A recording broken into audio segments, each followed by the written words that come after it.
نظر میں ہو گلے میں ان کے ہو تیری مالا عمران تجھ پر رحم ہے رب کا عمران تجھ پر کرم ہے ان کا عمران تجھ پر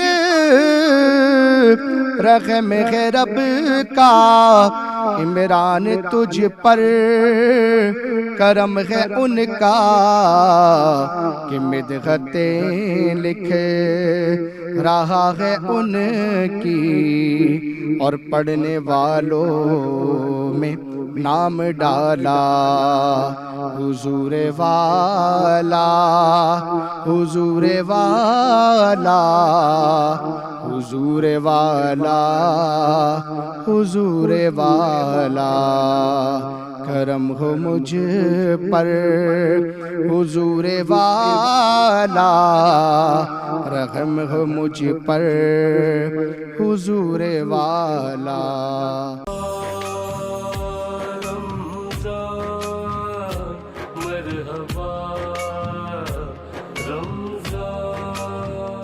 مرحبا سحری میں ایک مرتبہ پھر خوش آمدید۔ بریک سے جانے سے قبل، بریک پہ جانے سے قبل گفتگو بھی ہو رہی تھی، کلام بھی پیش کیے گئے اور یقیناً کہ خوبصورت ماحول یہاں پہ بن گیا۔ انوار قادری صاحب کا بہت بہت شکریہ کہ وہ کلام پیش کر رہے تھے، جزاک اللہ۔ اللہ آپ کی عبادت کو شرف قبولیت عطا فرمائے۔ اور گفتگو کا سلسلہ ہم آگے بڑھائیں گے۔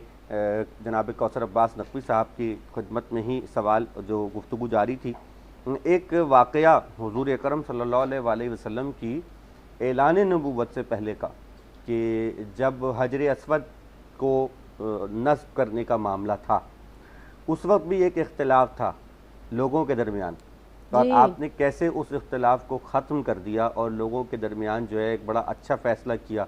تو اس واقعے کی طرف بھی اشارہ کیجئے کہ اعلان نبوت سے پہلے بھی، یعنی چاہے وہ کافر تھے جو بھی تھے، لیکن ان کے درمیان بھی آپ نے اتحاد کی ہی تربیت اور تعلیم دی ہے، وہ واقعہ بھی ارشاد فرمائیں۔ دیکھیں، سرکار کا ہمیشہ جو آپ نے درس دیا ہے، سبق دیا ہے، وہ اتحاد کا دیا ہے۔ کبھی بھی کہیں کوئی اختلاف کی بات تو نظر ہی نہیں آتی ہے سرکار کے حوالے سے۔ حجر اسود کا موقع ہو، ہجرت کی بات ہو، مکی زندگی ہو سرکار کی، مدنی زندگی ہو سرکار کی، آپ جس حوالے سے بھی آپ دیکھیں نا سرکار کی، سرکار نے ہمیشہ درس جو ہے وہ اتحاد کا دیا ہے، اور اختلاف کی بات جو ہے وہ کہیں بھی نظر نہیں آتی ہے۔ واقعے کی طرف بہتر مفتی صاحب جو ہے وہ اشارہ کریں گے۔ جزاک اللہ، جزاک اللہ۔ مفتی صاحب کی جانب یہ سوال لے کے آتے ہیں، اور یقیناً کہ اگلا جو سوال ہے اس سے پہلے مجھے شکوہ جواب شکوہ علامہ اقبال کا، جی ہیرا آپ کو یاد ہے؟ پورا زبانی یاد ہے؟ زبانی۔ اچھا جی، ان کو پورے بہت شعر یاد ہیں، ان کو اصل میں بہت شعر یاد ہیں۔ تو اس میں علامہ اقبال کا بڑا مشہور ہے وہ، منفعت ایک ہے اس قوم کی، نقصان بھی ایک ہے، سب کا نبی دین بھی ایمان بھی ایک، حرم پاک بھی اللہ بھی قرآن بھی ایک، کچھ بڑی بات تھی ہوتے جو مسلمان بھی ایک، فرقہ بندی ہے کہیں اور کہیں ذاتیں ہیں، کیا زمانے میں پنپنے کی یہی باتیں ہیں۔ تو جناب مفتی صاحب اس واقعے کی طرف اشارہ کر دیجئے گا جس کا میں نے تذکرہ کیا۔ اور دوسری بات، ہم اپنے ہاں مسالک میں مشترکات کو ہائی لائٹ کرنے کے بجائے اختلافات کو ہائی لائٹ کیوں کرتے ہیں؟ ہمارے درمیان کتنی چیزیں ہیں جو مشترک ہیں۔ آپ دونوں یہاں بیٹھے ہوئے ایک ایک کر کے اگر آپ یعنی بیان کرنا شروع کریں گے تو نہ معلوم کتنی باتیں ہو جائیں گی۔ ہم نے کتنے پروگرام کر لیے، ہمیں کوئی اختلاف نظر نہیں آتا۔ تو ہم اختلافات کو کیوں ہائی لائٹ کرتے ہیں، ہم مشترکات کو ہائی لائٹ کیوں نہیں کرتے؟ بسم اللہ الرحمن الرحیم۔ دیکھیں، اس میں سب سے بڑی جو وجہ ہے نا، قرآن مجید فرقان حمید نے دو مزاج کی بات کی ہے، ایک ہیں پازیٹیو تھاٹس اور ایک ہیں نیگیٹو تھاٹس۔ جو نیگیٹو تھاٹس ہیں وہ ہمیشہ تخریبی کام کرتے ہیں، وہ ہمیشہ تنقید کرتے ہیں، اور جو پازیٹیو ہیں وہ ہمیشہ اصلاح کرتے ہیں، اور اصلاح کے اندر تعمیری کام کرتے ہیں، وہ شخصیت کی تعمیر کرتے ہیں، کہتے ہیں شخصیت کو بلڈ اپ کرتے ہیں۔ اس کی وجہ کیا ہوتی ہے کہ ان کے دل میں قرآن مجید فرقان حمید کے اساس ہوتے ہیں کہ اللہ سبحانہ و تعالی رحم دلی کو پسند فرماتا ہے۔ اللہ سبحانہ و تعالیٰ کرم نوازی کو پسند فرماتا ہے، اللہ سبحانہ و تعالیٰ دینے کو پسند فرماتا ہے۔ ابھی آپ بات کر رہے تھے اس واقعے سے پہلے، نبی علیہ الصلوۃ والسلام 40 سال کے یعنی جب آپ کی عمر مبارک ہے تو آپ کہہ رہے ہیں لا الہ الا قولوا لا الہ الا اللہ۔ اس سے پہلے اس جاہل معاشرے میں جہاں چھیننے پہ فخر کیا جاتا تھا، آپ ان سے پوچھیں تم میں کوئی دینے والا ہے تو وہ کہتے ہیں ہمیں محمد رسول اللہ ہے۔ سبحان اللہ۔ اس وقت کہ جہاں زمین پہ قبضہ کیا جاتا تھا، جہاں عزتوں کو پامال کیا جاتا تھا، جہاں امارت میں خیانت کرنے پہ فخر کیا جاتا تھا، اس وقت کوئی پوچھے تم میں کوئی امین ہے، کہا ہمیں محمد رسول اللہ ہے۔ واہ واہ واہ واہ تم میں کوئی عطا کرنے والا ہے، ہمیں محمد رسول اللہ ہے۔ کوئی یتیموں کے سر پہ ہاتھ رکھنے والا ہے، ہاں ہمیں محمد رسول اللہ ہے۔ بے قصوں کا سہارا ہے، ہاں ہمیں محمد رسول اللہ ہے۔ کوئی جو جہاں لوگ جس پہ ظلم کر رہے ہیں، کوئی مظلوموں کا ساتھ دینے والا ہے، ہاں ہمیں محمد رسول اللہ ہے۔ سبحان صلی اللہ علیہ وسلم۔ یہ ایک نبی اسلام نے اعلان کیا اپنی تعمیر سے 33 سال، نبی اسلام کی 33 سال عمر مبارک ہے، جو آپ واقعہ پوچھ رہے تھے قاسر بھائی نے اشارہ کیا، 33 سال بھرپور جوانی ہے۔ اس بھرپور جوانی کے اندر فیصلہ یہ ہوتا ہے، ہر قبیلے نے انگلی کاٹی اور خون میں ڈبو لیا، اور یہ عرب میں یہ تھا کہ اب تو خون خرابہ ہوگا، اللہ اب تو اکبر، قتل و غارت ہوگی۔ اللہ اکبر۔ نبی علیہ الصلوۃ والسلام کی اس وقت 33 سال کی عمر میں ایک پازیٹیو تھاٹس، آج نوجوان کہتا ہے نا کہ میں اپنے آپ کو کیسے بدلوں، اللہ کے رسول نے 33 سال کی عمر میں ابھی نبوت کا اعلان نہیں کیا، اس دور کے اندر سارے لوگوں کو ایک پلیٹ فارم پر لے کے آئے، کتنی بڑی بات۔ اپنے حسن اخلاق سے، جی اپنے کردار سے۔ آج کردار کی جو ہے نا وہ بڑی کمی ہے، آج لوگ گفتگو کرنا کا فن جانتے ہیں، مگر وہ گفتگو پہلے گفتگو ایسی ہوتی تھی، قربان جاؤں نبی اسلام کی آل پر لوگ ان کے اعمال، ان کے کردار دیکھ کر مسلمان ہو جایا کرتے، بے شک۔ وہ جا کے 2 گھنٹے کی تبلیغ نہیں کر رہے ہوتے تھے، جو کردار دیکھتے تھے، ان کا عمل دیکھتے تھے، ان کی نظریں ہوتی تھی، وہ روحانی رحمانی نظریں ہوتی تھی کہ جب نظر سے نظر ملتی تھی بندے کی کایا پلٹ جاتی تھی۔ انقلاب کہتے ہیں قلب کو بدلنے، قلب بدل جایا کرتا تھا، کفر ہٹ جاتا تھا اور اللہ کا نور آ جایا کرتا تھا۔ 33 سال کی عمر میں اعلان ہوا، کل سارے لوگ جو ہیں بزرگ کہتے ہیں کہ کل جو سب سے پہلے حرم میں داخل ہوگا وہی حجر اسود لگائے گا۔ اللہ کے نبی صلی اللہ علیہ وآلہ وسلم اللہ کی قدرت سے سب سے پہلے تشریف لاتے، چاہتے تو خود اپنے ہاتھ سے لگاتے۔ اب سب دیکھیں اطمینان کیسا ہے، جیسے ہی نبی کی نظر، نبی کے چہرے پہ نظر پڑتی، سب پکار اٹھتے ہیں ہمیں امین پر اعتماد ہے، ہمیں امین پر اعتماد ہے۔ اب امین جو فیصلہ کرے گا، کیونکہ امانت دار یہی ہے، ہمیں فیصلے پر اعتماد ہے۔ اللہ کے نبی نے خود نہیں کہا کہ میں جا کے ہاتھ لگاؤں گا، کہا ایک بڑی سی چادر لے آؤ، مبارک، جی جی چادر لے آؤ، سب نے چادر بچھا دی، کالی کمنے والے نے اپنی چادر بچھا دی، سارے لوگ آ جاتے، آؤ بھی تم بھی آ جاؤ، تم بھی آ جاؤ، تم خون کے پیاسے تھے آ جاؤ، تم بھی یہاں سے پکڑو، تم اس کے خون کے پیاسے تم یہاں سے پکڑو، سارے لوگ لے کے جاتے ہیں، حجر اسود کے سامنے رکھا جاتا ہے، رحمت للعالمین اپنے ہاتھوں سے حجر اسود کو لگاتے تھے۔ میرے رسول نے ایک پیغام دے دیا، جس طرح میں نے خانہ کعبہ میں جنت کا پتھر لگایا ہے، تم دو دلوں کو جوڑ دو، واہ واہ واہ، تم دلوں کی نفرت کو توڑ دو، سبحان اللہ، تم لوگوں کو محبت کرنے والا بنا دو۔ آپ پتہ اللہ کے نبی نے فرمایا کہ جب کوئی شخص کسی آدمی مسلمان بھائی کے کام میں لگ جاتا ہے تو اللہ اس کے کام میں لگ جاتا ہے۔ ارے جب تک میں آپ کے کام میں لگا رہوں گا اللہ میرے کام میں لگا رہے گا، میں آپ کے لیے آسانیاں پیدا کر رہا ہوں گا اللہ میرے لیے آسانی پیدا کر رہا ہوگا، اور میں آپ کے لیے مشکلات پیدا کر رہا ہوں گا۔ تو پھر اللہ کے نبی نے کہا کہ گواہ ہو جا جہنم میں تم جاؤ گے، اللہ نے بھڑکتی ہوئی آگ تمہارے لیے بنائی ہے۔ تو پھر وہی ساری چیزوں کا ایک میسج ہے، نیگیٹو تھاٹ، پازیٹیو تھاٹ، قرآن کو سمجھیں۔ دیکھیں آخری زمانے کے اندر سیدنا علی سے ایک سوال کیا گیا، مولا کائنات یہ فرمائیے کہ جب آخری زمانہ ہوگا، آپ نے فرمایا اتنے فتنے ہوں گے، کیا کرنا چاہیے؟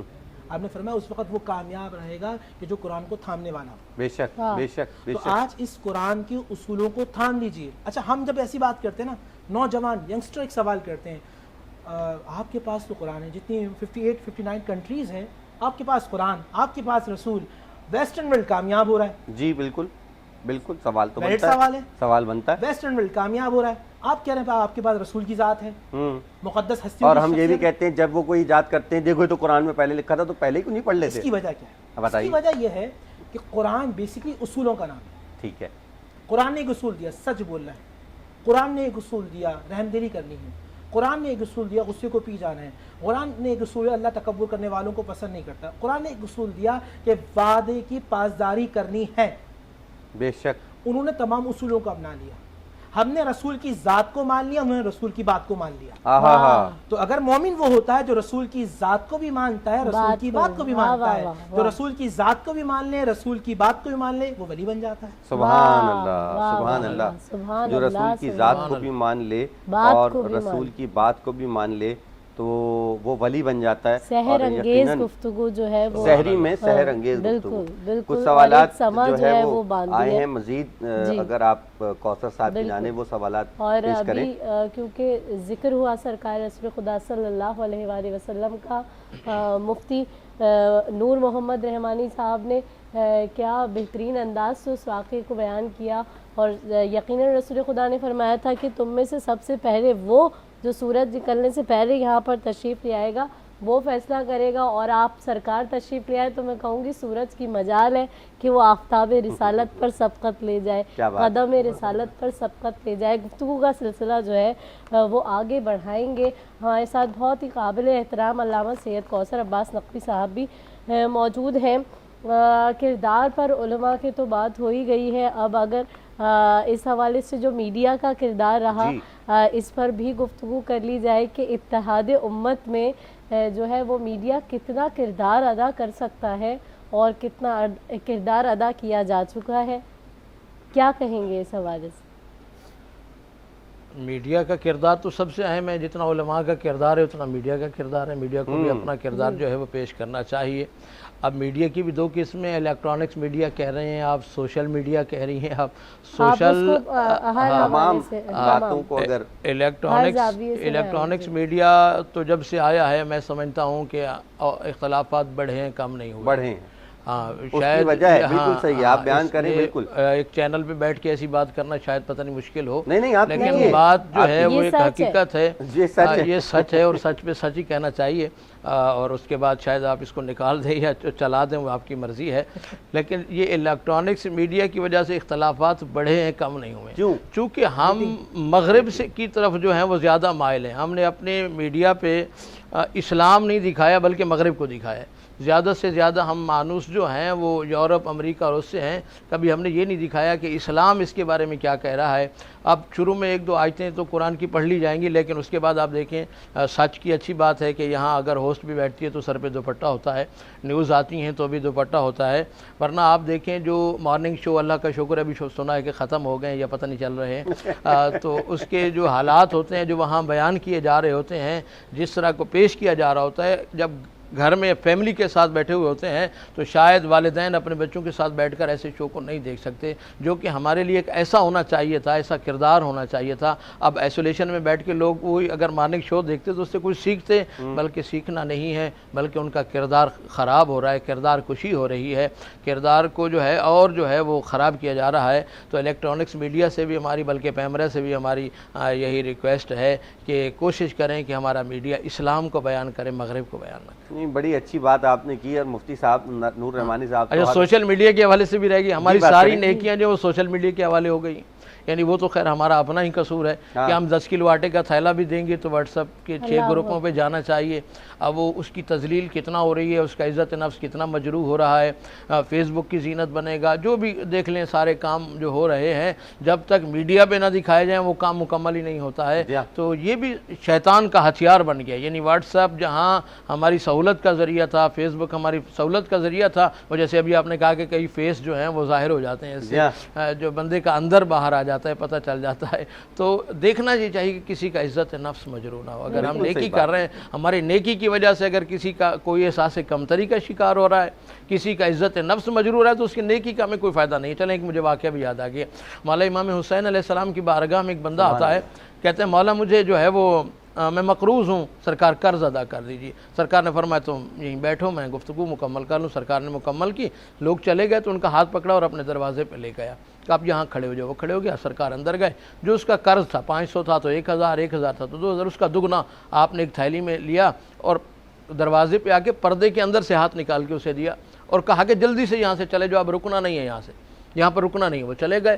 بعد میں صحابہ نے کہا سرکار جب دے رہے تھے تو باہر آ کے دے دیتے, اندر سے ہاتھ نکال کے دینے کی کیا ضرورت تھی. آپ نے فرمایا اگر میں باہر آتا تو اس کا سر شرمندگی سے جھک جاتا. میں حسین یہ نہیں چاہتا تھا کہ تھوڑی دیر کے لیے صحیح کوئی میرے سامنے شرمندہ ہو, میں کسی کو شرمندہ نہیں کرنا چاہتا. تو یہ سیرت ہے اہل بیت کی, یہ سیرت ہے سرکار دو عالم کی, یہ سیرت اور کردار صحابہ کرام کا, تو ہمیں وہی سیرت اور کردار اپنانا چاہیے. بے شک, سبحان اللہ جناب, بے شک اس میں کوئی شک نہیں ہے. اور میڈیا صاحب سے بھی کامنٹس لے لیں, نہیں وہ ضروری ہے, اس میں ہم ایک بات ضرور کریں گے کیونکہ ہم خود میڈیا پہ بیٹھے ہیں. 3 سال سے ہم ماشاءاللہ سچ ٹی وی کی ٹرانسمیشن کر رہے ہیں. مفتی صاحب ہمارے ساتھ ہوتے ہیں اور مفتی صاحب اس بات کی گواہی دیں گے کہ سچ ٹی وی کا تو اپنا ایک مزاج ہے, لیکن میڈیا کا سب سے بڑا پرابلم ریٹنگ ہے.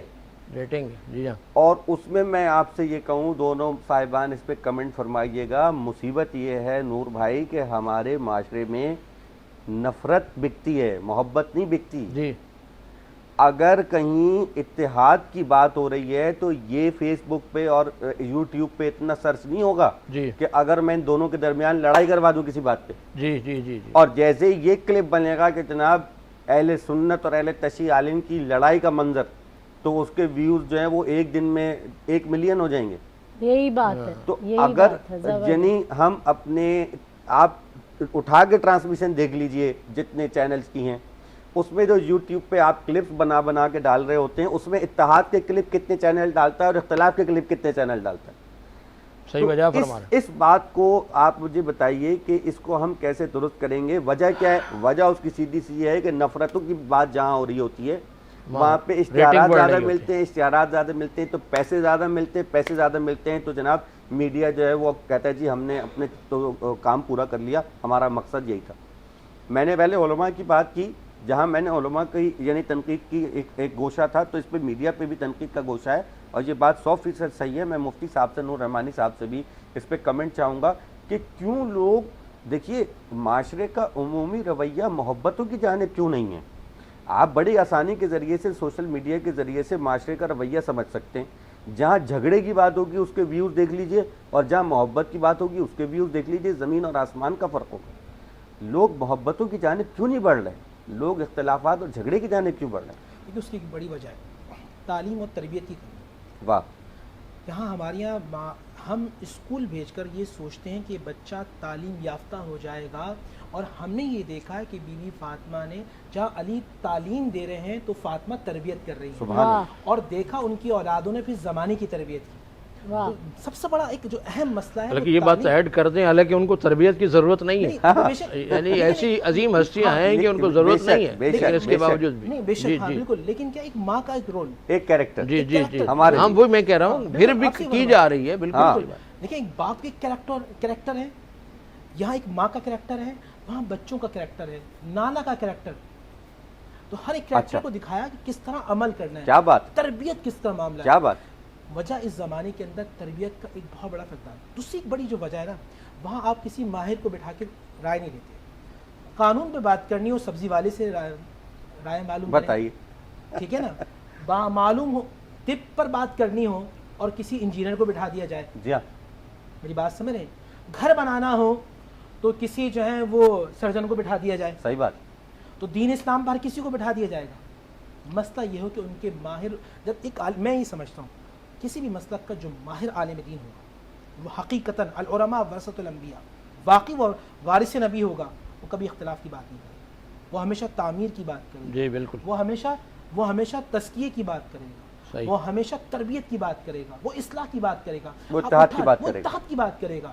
مسئلہ یہ ہوتا ہے کہ ہم بٹھا لیتے ہیں کسی کو, یہاں کسی کو خطیب بنا لیا, وہاں کسی کو ذاکر بنا لیا, جس کا دور دور تک علم سے تعلق نہیں ہے, جس کو قرآن نہیں پتا, اصول تفسیر نہیں پتا, حدیث نہیں پتا, اصول حدیث نہیں پتا, فقہ نہیں پتا, اصول فقہ نہیں پتا. وہ مفسر اعظم ہے, وہی محدث اعظم ہے. پھر کیا کرے گا جب اسے اصول نہیں پتا تو وہ جھگڑے کی بات کرے گا. دیکھیں ہم جانتے ہیں مناظر کے اندر پڑھتے ہیں نا کہ مناظر اس وقت تسلیم کر لیتا ہے کہ جب وہ اشتعال میں آ جاتا ہے اور دلائل کی جگہ وہ چیخنا چلانا شروع کر دیتا ہے. بس ختم ہو گئی بات. اس قوم کو جہالت کی طرف موڑا جا رہا ہے, اور اگر اس قوم کو تربیت کی طرف لانا ہے تو نور والے کے پاس لانا ہے, اور نور والے کے خاندان کے پاس. تیری مسئلے پاک میں ہے بچہ بچہ نور کا, تو ہے نور, تیرا سب گھرانہ نور.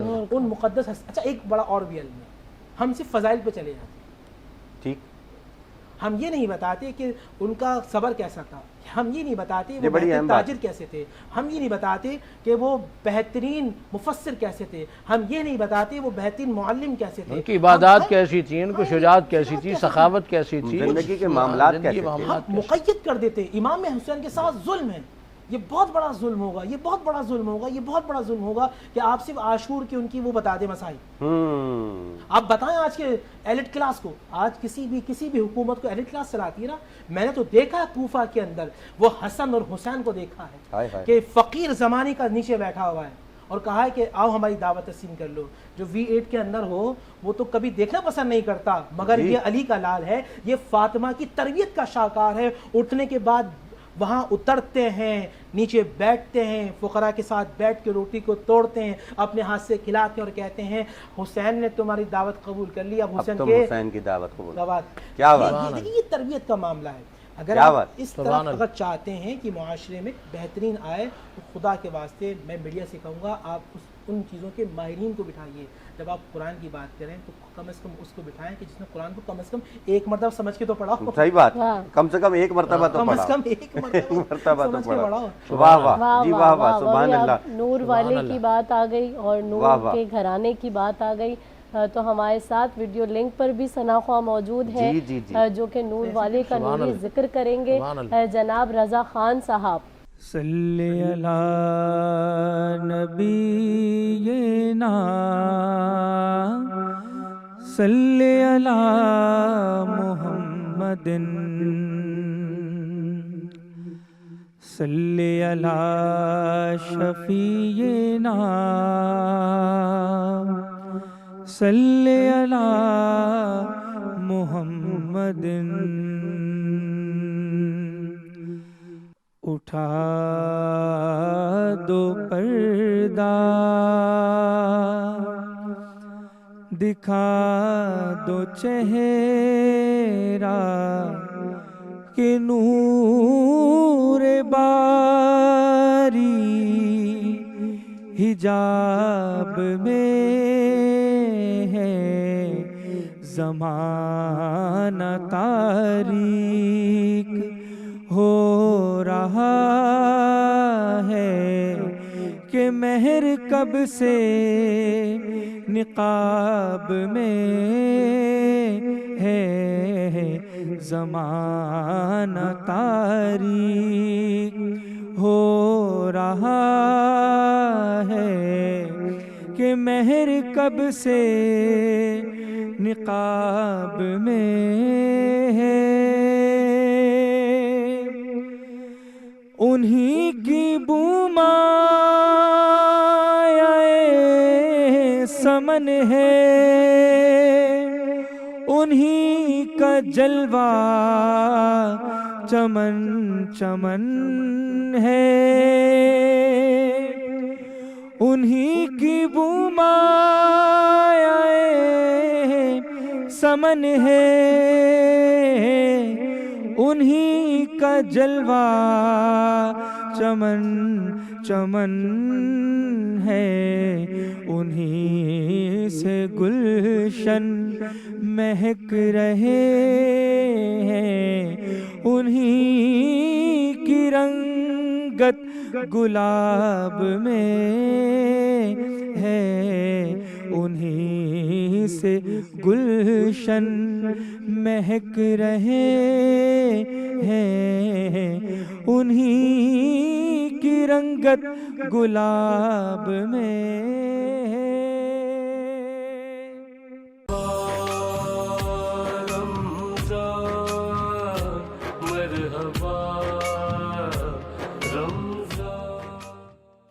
جزاک اللہ رضا خان صاحب، قرآن ناطق کا تذکرہ کر رہے تھے اور کیا ہی اچھی بات ہوئی، سبحان اللہ، کہ اصل میں اس کو بٹھانا چاہیے کہ جو اس بارے میں کچھ جانتا تو ہو، کسی بھی چیز کا ایکسپرٹ بیٹھانا چاہیے، کسی بھی چیز کا اس کے بارے میں جانتا ہو۔ آپ ہاسپٹل میں جاتے ہیں تو آپ اگر کان والے ڈاکٹر سے کہیں کہ مجھے دل میں درد ہے تو دوائی نہیں دے گا، وہ کہے گا کہ اس کے پاس جائیے، اس لیے کہ میں کان کا ہوں، وہ دل کا ہے۔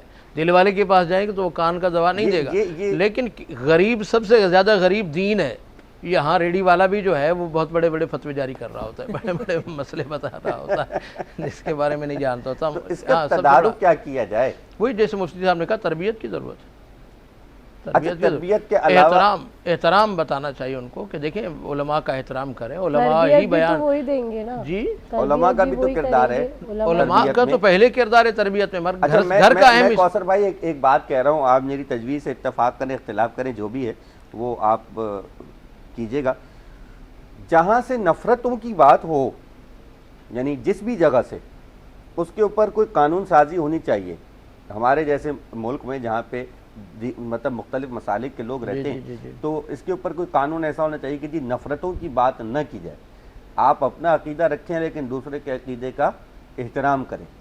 اور وہی مولانا طارق جمیل صاحب میرے بہت ہی پسندیدہ، ان کا جملہ میں اکثر کہتا ہوں، اللہ ان کو صحت و سلامتی عطا فرمائے. وہ کہتے ہیں میرا دل دکھتا ہے کہ اس ملک میں جو ہے آلو مہنگا ہے لیکن کفر کا فتویٰ سستا ہے.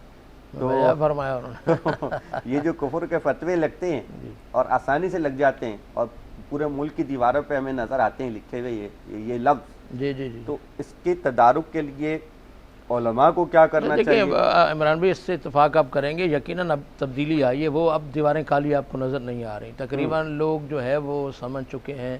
علماء نے بھی اس میں کافی، آپ طارق جمیل صاحب کا نام لے رہے ہیں، یقیناً قابل عزت شخصیت ہیں، انہوں نے بھی اپنا اہم کردار ادا کیا ہے. ادھر ہماری طرف سے بھی جو ذمہ دار علماء ہیں انہوں نے اہم کردار ادا کیا ہے. کافی جو ہے کافی حد تک جو ہے وہ کیا کہتے ہیں کہ وہ لاوا جو ہے نا وہ پگھل چکا ہے اور کافی محبتیں بڑھی ہیں. آپ دیکھیں کہ سنی اور شیعہ اور سب ایک جگہ بیٹھ کر جو ہے وہ گفتگو کر رہے ہیں. ابھی ایک چیز بہت ہے، چیک اینڈ بیلنس ہونا چاہیے، اور چیک اینڈ بیلنس ہمیشہ گورنمنٹ کے ہاتھ میں ہوتا ہے. یہ نقطہ میں دیکھیں سیدنا علی حیدر کرار جو اس وقت بہت زیادہ حالات خراب تھے، بہت زیادہ حالات خراب تھے. کوفہ کے اندر جو آپ نے اسٹیٹ قائم کی اور اس کو پورے تک پھیلایا، اس میں آپ نے اس زمانے کے پیغام رساں کے جو معاملات تھے، انٹیلیجنس، اس کو بڑا مضبوط کیا، اس پہ کنٹرول کیا. کون کیا کہے گا، کس طرح کہے گا، اسٹیٹ اس کو جاری کرتی تھی، اسٹیٹ جاری کرتی تھی. ابھی معاملہ یہ ہوتا ہے کہ یہاں ریٹنگ کا معاملہ ہو یا پیسے کا معاملہ، تو یہاں اسٹیٹ خود کرپٹ ہوگی. آپ کی بات کاٹ رہا ہوں تو وہ کیا وہ کرے. مولا جب کوفے میں گئے تو سرکار کیا فرمایا؟ دیکھیں میں ایک جبہ پہن کے آ رہا ہوں، میرے ہاتھ میں آفتابہ ہے اور یہ جائے نماز ہے، لے کے میں یہ آپ کے شہر میں داخل ہو رہا ہوں. جب یہاں سے واپس جاؤں اگر یہی میرے پاس میں گھوڑا اور یہی چیزیں ہوں تو سمجھنا کہ میں عدل کر کے جا رہا ہوں، ورنہ سمجھنا کہ میں نے تمہارے ساتھ ظلم کیا ہے. اب یہ حکمران کہہ کے جا رہے ہیں. اب یہاں ہمارے معاشرے میں حکمران آتے ہیں تو کچھ نہیں ہوتا، جاتے ہیں تو پتہ نہیں کو لاکھوں کی جگیریں نکل رہی ہوتی ہیں. عوام کا مزاج یہ ہے کہ جب آپ عالمانہ گفتگو کریں، علمی گفتگو کریں، وہ کہتے ہیں بھائی کسی لطیفے سنانے والے کو بلاؤ، کسی جو ہے وہ مذاق اڑانے والے کو، پڑاخے دار گفتگو کرنے والے کو. یہ مزاج ہو گیا مزاج. مطلب ہمارے ہاں تو اب یہ بات مجھے کہنے دیجئے مفتی صاحب کہ جو رات کا وقت ہے، ایک خاص 11 بجے کے بعد کا وقت، پورا سال رات کے 11 بجے کے بعد ہم ہر چینل پر جگت بازی دیکھتے ہیں. اس کی وجہ کیا ہے؟ اس کی وجہ ایک تربیت کا ایک معاملہ ہے. آپ کو قرآن کے قریب آنا ہوگا، آپ کے قرآن کو اصولوں کو تھامنا ہوگا. اور میں ایک بات کروں، جس طرح ابھی آپ میڈیا کی بات کر رہے تھے نا، 6 گھنٹے کی آپ کی ٹرانسمیشن ہے، میں یہاں کی بات نہیں کر رہا. جی جی جی، ٹوٹل اوور آل آپ کی 6 گھنٹے کی ٹرانسمیشن، اس میں آپ نے 20 منٹ ایک عالم دین کو دیے، اور اس میں آپ جو اینکر تھا وہ اس زمانے کا خود سب سے بڑا مفتی اعظم ہوتا ہے. صحیح بات. وہ مجتہد کے درجے پہ بلکہ اس سے بھی بڑا کراس کر چکا ہوتا ہے، اور وہ مستقل جو ہے نا آئیں بائیں شائیں بکواس کر رہا ہوتا ہے. اور سامنے کسی ایک ایسے بیچارے کو بلا لیا جاتا ہے جو کسی مسجد کا نماز پڑھانے والا آدمی ہے بیچارہ، اور اس کو کہا جاتا ہے کہ بھئی آپ بیٹھے ہیں. وہ کہہ رہے ہوتے ہیں چلو میں ٹی وی میں آ رہا ہوں اس بارے. اینکر پوری دنیا کی باتیں کر رہا ہوتا ہے. آخر میں جی آپ کے پاس 2 منٹ ہیں، آپ بتائیے. اب وہ بیچارے قرآن کی آیت پڑھتے ہیں، بریک ہو جاتا ہے، عالم صاحب زیارت کرا کے چلے جاتے ہیں. یہ تو کردار ہے میڈیا کا. اور جہاں کوئی علمی گفتگو کی جائے ان کو کہتے ہیں بھائی آئندہ ان کو نہیں بلانا، انہوں نے پکا دیا. استغفر اللہ استغفر اللہ استغفر اللہ، کیونکہ اصلاح کی بات کر رہے ہیں. آپ کہہ رہے ہیں ریٹنگ نہیں آئے گی. بات تو ہم دیکھیں، میرا تعلق تو 9 سال سے نا میڈیا میں. ہمیں تو ایک مرتبہ مشورہ دیا جا رہا ہے، ہمارے ایک دوست اسی طرح بیٹھے تھے، شیعہ عالم دین، بہت مشہور نام نہیں لوں گا میں. وہ ایک آیا پروڈیوسر کہہ رہا ہے کہ بھائی اگر یہ ٹیبل ٹوٹ جائے تو آپ دونوں سپر ہٹ ہو جائیں گے. یہ ٹیبل ٹوٹ جائے تو آپ دونوں سپر ہٹ ہو جائیں گے. مطلب کیا؟ مطلب جھگڑا ہو، فساد کی بات، وہی بات جس کی طرف میں نے اشارہ کیا تھا. اللہ اس میں کیا ہے، یہاں تو ایک بڑا ایک معاملہ ہے. جو اہل حق ہیں وہ گوشہ نشین اس لیے ہوتے جا رہے ہیں. صحیح کہہ رہے ہیں آپ. وہ اس لیے چھوڑتے جا رہے ہیں کہ یہاں اہل حق کو بات کرنے نہیں دیا جاتا. یا تو اس کی زبان کاٹ دی جاتی ہے مثلاً کی طرح، یا خاموش کرا دیا جاتا ہے. سبحان اللہ جی، سبحان اللہ. اس سے سائڈ کر دیا جاتا ہے. سبحان اللہ سبحان اللہ سبحان اللہ. اور ظاہر ہے کہ جب تذکرہ ہوا میسم کا اور تذکرہ جو ہے وہ مسلسل پیغمبر صلی اللہ علیہ وسلم کی شخصیت کا ہے، تو ویڈیو لنک پر ہمارے درمیان ایک نعت خواں موجود ہیں. میں شکر گزار ہوں جناب کوثر عباس صاحب کا، سید کوثر عباس نقوی صاحب کے، وہ ہمارے ساتھ پروگرام میں شریک ہوئے. اپنی انتہائی مصروفیات کے باوجود، ان کی کہیں اور بھی مصروفیت ہے، آپ کا بہت شکریہ کہ آپ تشریف لائے. ویڈیو لنک پر ہمارے درمیان موجود ہیں ریحان علی قادری. میری الفت مدینے سے یوں ہی نہیں، میری الفت مدینے سے یوں ہی نہیں، میرے آقا کا روضہ مدینے میں ہے، میرے آقا کا روضہ مدینے میں ہے. میں مدینے کی جانب نہ کیسے کھنچوں، میں مدینے کی جانب نہ کیسے کھنچوں، میرا دین اور دنیا مدینے میں ہے، میرا دین اور دنیا مدینے میں ہے. عرش اعظم سے جس کی بڑی شان ہے، روضہ مصطفیٰ جس کی پہچان ہے، روضہ مصطفیٰ جس کی پہچان ہے، جس کا ہم پلہ کوئی محلہ نہیں، ایک ایسا محلہ مدینے میں ہے، جس کا ہم پلہ کوئی محلہ نہیں، ایک ایسا محلہ مدینے میں ہے. میں مدینے کی جانب نہ کیسے کھنچوں، میرا دین اور دنیا مدینے میں ہے. پھر مجھے موت کا کوئی خطرہ نہ ہو،